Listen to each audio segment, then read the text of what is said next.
Hello, it is Nancy with Better Life Blog. I'm super excited because today we are doing screen printing. We are screen printing t-shirts. This is really great because you can do multiple t-shirts with one cut. So you just make the cut one time with your stencil, and then you can make a bunch of t-shirts using this screen printing method. It's really convenient, it's really easy to do.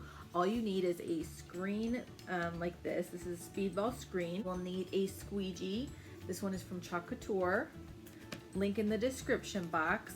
And then you're gonna wanna get some Couture inks. This is from Cricut and the link is in the description box. There are so many colors. I have so many colors and they're all really beautiful. The good thing about this, if you don't know what Couture ink is, this stuff is awesome because you can use this on t-shirts, you can use this on mugs, you can use this, I've used this on metal tumblers, glass, and this becomes permanent when it's been heat set. So for mugs, glass, tumblers, I've actually put them in the oven, you know, using the design, whatever. Put them in the oven on 350 degrees, and then when it comes out, it's permanent on there. Really cool. Same thing with t-shirts, except you don't put it in the oven. You would use your iron or your heat press to heat set it. Pillowcases, towels, like tea towels and things like that. I love these Couture inks. This is awesome. So check out the video tutorial. If this is your first time watching me, welcome. I love doing these DIY tutorials. Stick around to the end and you can find out how you can get a free cut file from me. So yay! Okay, so the first thing you're going to need is you're going to need this speedball screen printing frame, and I got this from Amazon. The link for this is in the description box. And the other thing that you're going to need is some Couture ink, and the link is in the description box. There are all kinds of colors, but for this design I am using gold and black. And then you'll need to cut out your design on some Oramask 813 stencil film. You can also use Oracal or adhesive vinyl for this as well.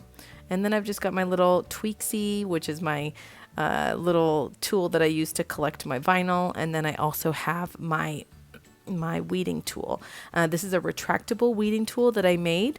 If you did not see the video, check it out on my page. It's really convenient and easy to make. So what I'm doing right now is I'm just weeding my design just as I normally would.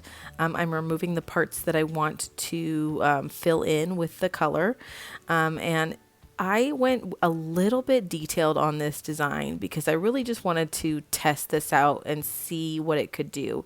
And I was actually pleasantly surprised, and I think you guys will be too, to see what this ends up doing.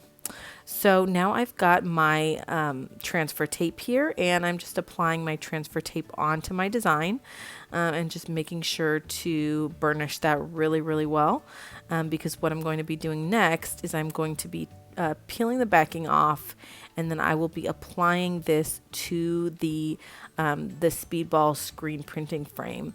And what it is basically it's a frame, and it's got some silk screen attached to it, and it's very, very tight. And so I'm applying this to the silk screen part of the design and just making sure it's on there really, really nice and solid.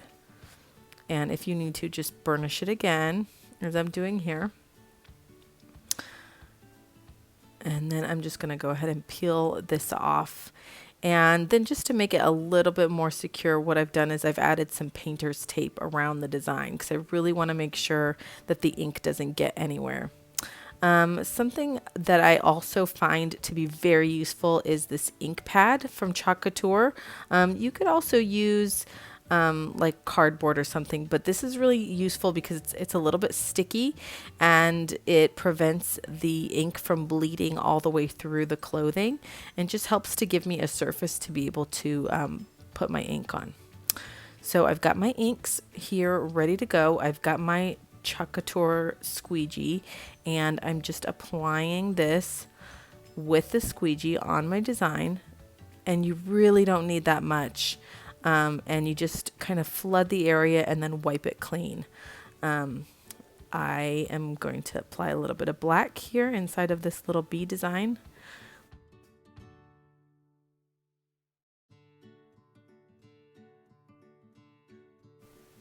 Okay, now that everything is in there, we're just gonna lift it and look, it is perfect.